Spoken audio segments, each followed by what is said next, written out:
Uh, I just wanted to do, I guess, a follow-up to the video that I recorded yesterday. Which, to be honest, I'll probably post both these videos at the same time.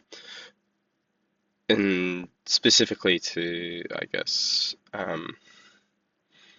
explore a bit the social implication and potential, like, um, responsibilities is maybe the best word for it, that I feel that we as individuals have, like specifically as adults, have to uh, actually protect not just ourselves, but to protect those incapable of protecting themselves. Um, so if you can't tell already from my accent, I live in Australia, and there's a whole bunch of complicated politics with regards to Australia's relationship to the US and various companies operating within it, as well as sort of just the way our country operates as a whole. That I don't want to sort of get into that much, and instead I want to address specifically the general message that our Prime Minister just sort of sent with regards to AI. He was pressed on this idea of what individuals within the workforce should do if they are faced with um, the pressure of using AI within their workforce, if they don't want to use it, and how we protect them, as AI seems to sort of be enveloping everything.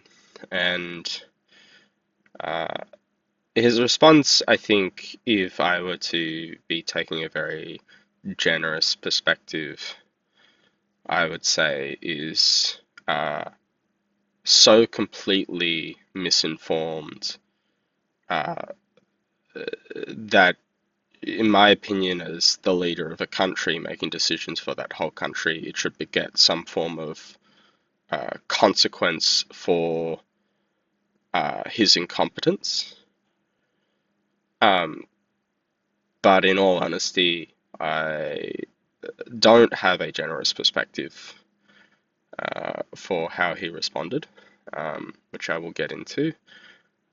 I'm far more skeptical and cynical, which is that I'm conscious of the reality that there are probably a significant amount of underlying uh, pressures that are guiding his response that then means he is actually aware of specifically what he's saying and more intentionally what he's choosing not to say, with respect to this question. And he's actually sort of intentionally avoiding his responsibility as the leader of our country, um, to serve the people who elected him into this position.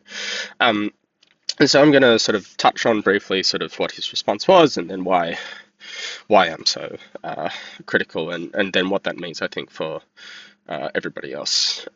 So his response basically was this idea of uh, trying to protect Australians, but that AI is here, it's happening. Were his "it's happening" was his sort of like catchphrase, and so uh, we're going to do AI the Australian way. And so he made some general promises, I think, with respect to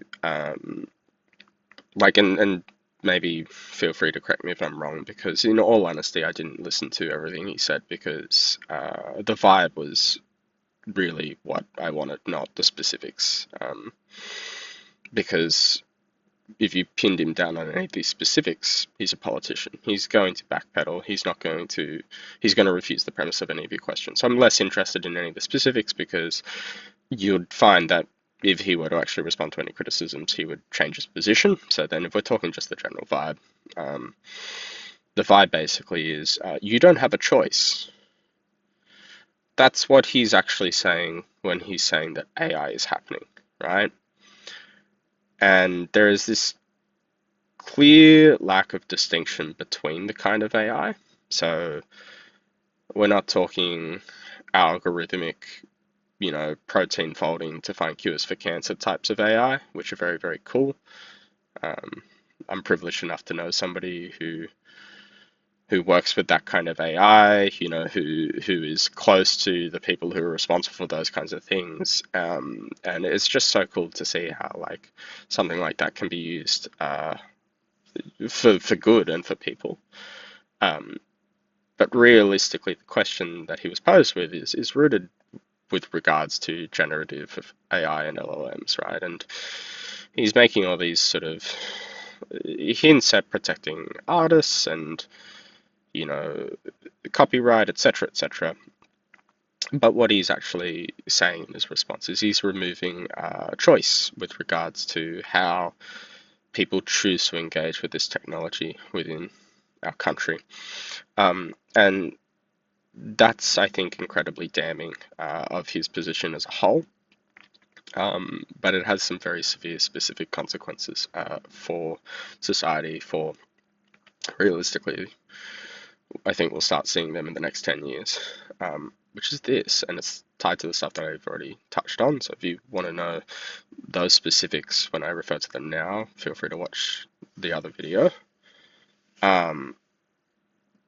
But importantly, the general idea is that in the next 10 years, the people moving into the workforce will have less cognitive capabilities because they will have been using AI for 10 years. The people who are currently in the workforce, and you would hope would ideally be moving into positions of higher responsibility and complexity in 10 years, will not be as cognitively capable of moving into those positions if they have been using AI. That's not up for debate. Look at the previous video if you really want to like understand why that's not up for debate in terms of how AI works. And so then the real question is, do you have a choice if somebody is forcing you to drink poison? Now that's obviously, a very extreme sounding analogy, but I'm going to run with the analogy first and then bring it back into what AI is. So I'm in a position where, and everybody else is, we're in a position where, to survive, I have to work. And to work requires doing some kind of task, right? Now, I have degrees of freedom when it comes to what kind of work that I do, but ultimately I don't have a choice with working. And more specifically, then, there's a lot of work that is tied to cognition rather than physicality. And effectively, we're being given a tool that is going to destroy the very thing that we have to do the cognitive tasks that our work is centered around, and it will make us more dependent on the tool itself. And I think, first analogy that comes to mind is the idea of alcohol dependency. As an adult, I get to choose whether or not I drink alcohol, right? As a child, I don't get that choice at all. Somebody else may make it for me. And technically, I still have the choice to say no, right? But I can't choose to opt into alcohol in Australia below the age of 18. I know in other countries it's different. The only way I get to do that is if a parent is present and they're willing, or parental guardian, and they're willing to teach me how to engage in that appropriately and moderately, right, rather than excessively, right? And this is, I guess, similar to the way parents function in just, teaching me that I can't have ice cream for dinner every single night because I actually need to eat vegetables and other kinds of food. And even though ice cream's really great, it's not a meal that I can have indefinitely forever, right? And so that's the same with more serious things like alcohol, and this I think ties very easily into what AI is, which is that alcohol does have some benefit, right? Um, Now, I think with research, we're finding that that benefit is far, far narrower than we've been led to believe for a very long period of time. So I'm not going to get too much into that, but I think just the general concept of, hey, where there is a thing that in moderation maybe adds a little bit of benefit, but in excess is significantly negative in terms of its overall effect. Um, Cognizant decision in around how you use it is required in order to appropriately balance the usage in order to really only get the benefit and not really suffer serious complications of the downside. And when it comes to what the Prime Minister of Australia is saying, he is effectively mandating that there will not be a choice over using AI in the workplace. And so you may end up in a position where you cannot reasonably go to an employer and say, I refuse to use this tool on the basis of A, B, C, X, Y, Z.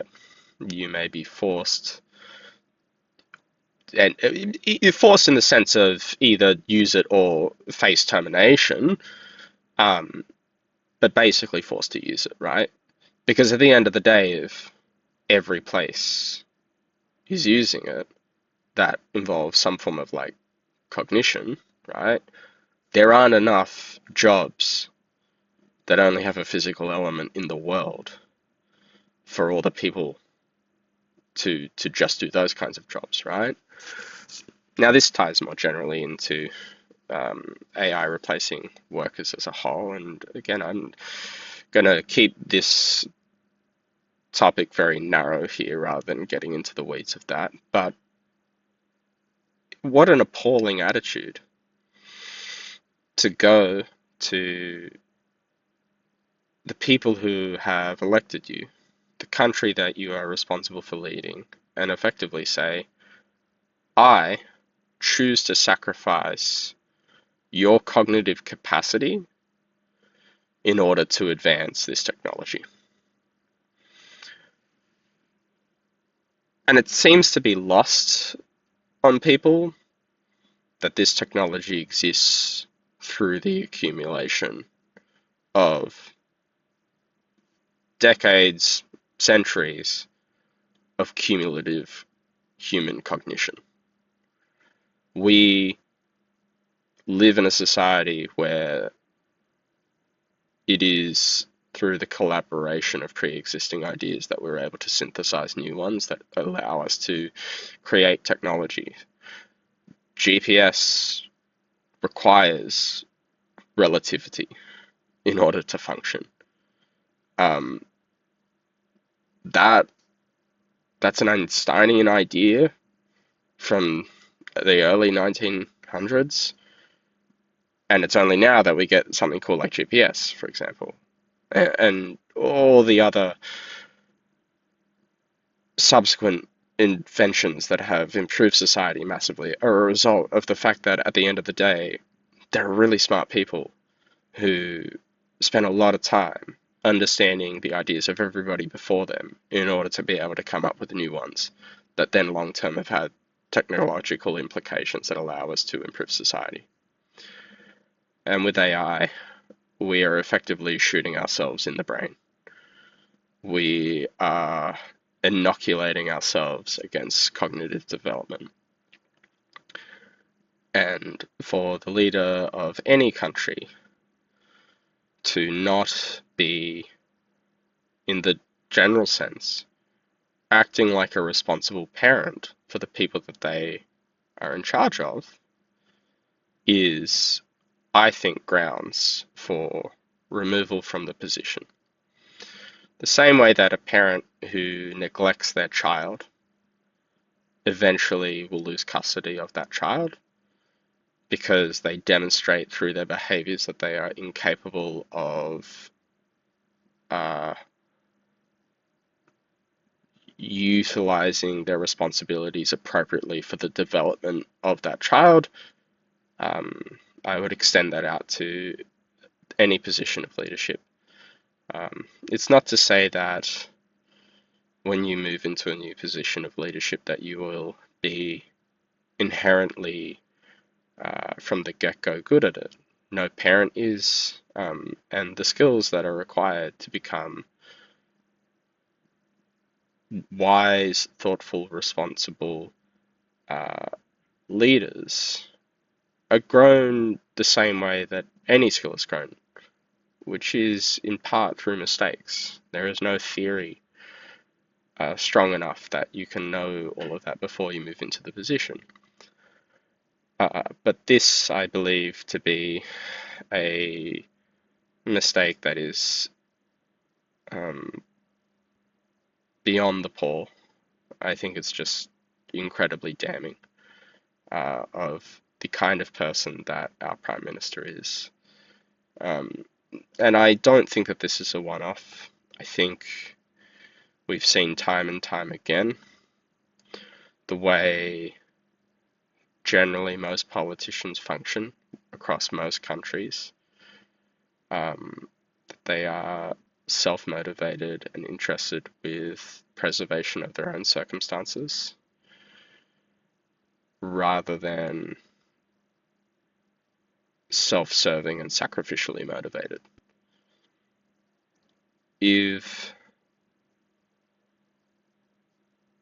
we want to appropriately handle AI, then as citizens, in order to protect not just ourselves, but those who can't protect themselves, there are some, I think, very real things that as a whole we have a responsibility to do. The first is to recognize the full impact of AI, and that generally its impact is more profound on younger people who've not had the benefit to have finished developing their brains. It's more pronounced in the research, the impact on younger people. This is also just true of modern day screens in general. I don't know, unfortunately, the mechanism specifically behind screen exposure in general on developing brains, but we do know its impact. So 3 to 5-year-olds have reduced, oh man, it's white matter, I think, when they have access to screens. That one I could be wrong. It could have been grey. I'm pretty sure it's white matter. It's been too long since I've done neuro, so roast me in the comments if I'm saying the wrong one. But in terms of the impact on screens on like 3 to 5-year-old brain development, it's I think the words that I saw, and again, maybe an expert would disagree with this framing because that's how media is, but the words that I saw is that it's akin to traumatic brain injury in terms of how significant the impact is in terms of brain development in 3 to 5-year-olds, which is what the study was looking at. Now, this is a really interesting thing, which is that as I said, I don't know the mechanism behind that, and so what I'm about to say is more an idea, and it may have already been checked, and it might not have been checked, but I would hypothesize that it's tied less so to screens in general and more so to the content itself that's on the screen, which is to say that there's, I think, appropriate ways in which a 3 to 5-year-old could potentially be accessing a screen and, in fact, not see these impacts, and it's a byproduct of the fact that algorithms generally tied to attention, and that in order to maintain attention, then they actually train our brain to be reward seeking and to not put up with discomfort. And so it could be that, it could actually be completely unrelated to that, and it could be tied to just the general shift in attention. Because if you give a 3 to 5 year old a screen, then if they're spending more of their time looking at a screen and not looking at the rest of the world, it could be that that is the very significant mechanism behind why their brains don't develop the way children without those screens do. Um, that's fun speculation. That's how science works. Is somebody either has already tested and I don't know that they have, or somebody smart is probably already developing. Then, if they haven't already, a study to then investigate that further to really understand the mechanism of, is there a safe way that children can be exposed to screens in any capacity at that age, or is it the screens themselves that cause the issue? And to be fair, like I said, this may already have been demonstrated in the original study that I'm referring to. Um, but yeah, I am unfortunately less certain of that. When it comes to then what a parent should do for a child is be far more conscious of how, at the very least, they're exposed to screens um, right now.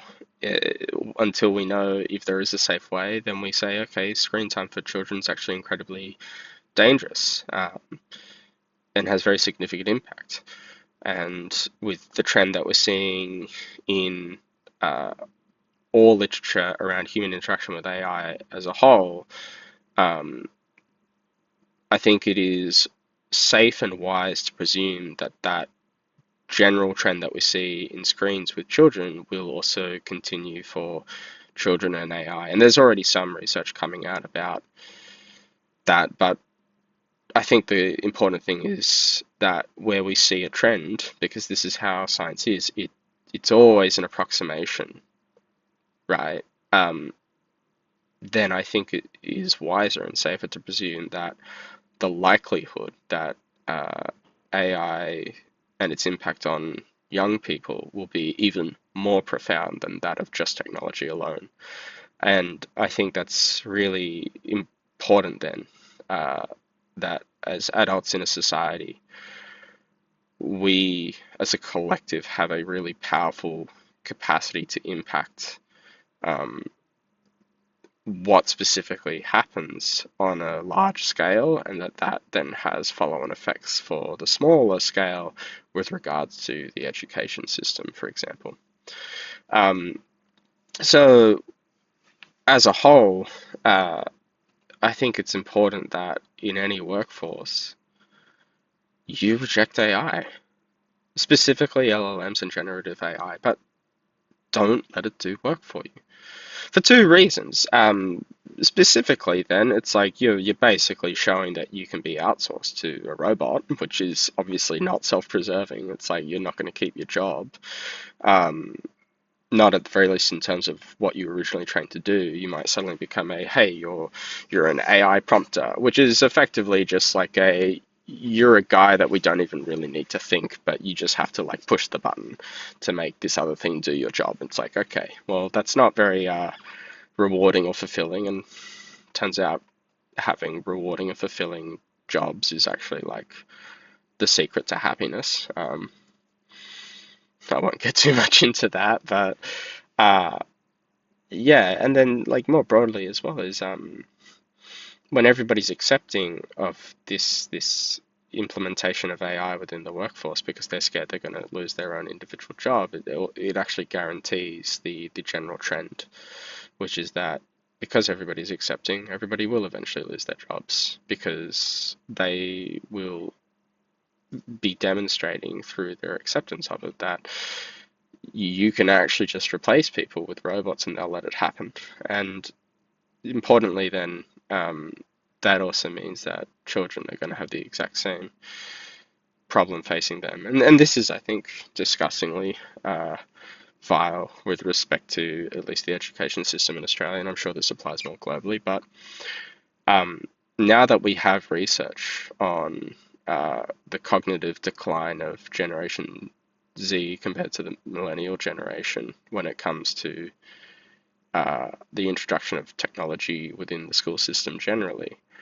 Um, any school, which is unfortunately to say that almost all of them, that continues to use technology in how they have been using it for the past decade plus, is guaranteeing that the children of that generation will not be reaching their cognitive potential.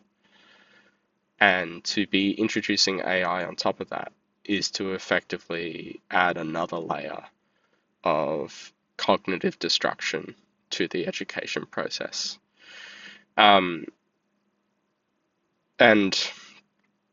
yeah, when it comes to what I think is good for society, I think people having as much agency over themselves as possible is the best thing for society as a whole.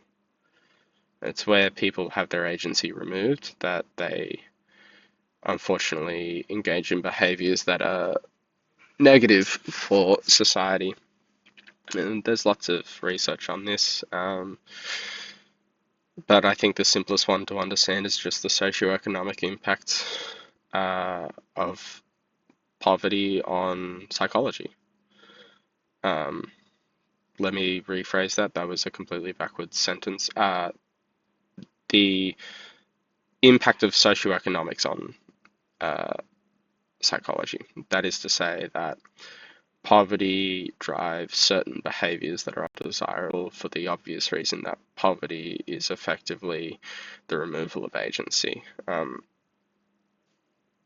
So, yeah, when we add another way in which we're removing agency, which is we are en masse reducing attention span, reducing critical thinking, reducing capacity to learn, and reducing freedom in the workplace, we're going to hit a tipping point. And that tipping point will potentially then, fix the whole issue of sort of society being dictated to by a bunch of out of touch, really powerful people. But I'd rather, instead of it being trial by fire, that instead we just have leaders who actually just make the tough but correct decision to say, actually, instead of in 20 years, we're facing this very serious problem, and we're at the peak of it, we just do these things in advance to avoid it in the first place. And we've already seen with respect to climate change that we've been far too little, far too late for an extended period of time, that we're facing the consequences of our actions right now. And we will see, unfortunately, that within the span of, I think, 5 years or less, the very serious technological implications of AI. And I think in the span of about 10 years, we'll see the very significant social and psychological implications of AI. And yeah, I think as a society, we have the potential to dictate the way that the bus is driving. But it's got to be everybody. Otherwise, the momentum won't shift, right? Otherwise, we're all going to drive off the cliff and then face the very sudden stop at the bottom. And if, the bus driver himself is the one dictating where we're going, we have the capacity to change that if there are enough of us pushing back against him. Anyway, food for thought.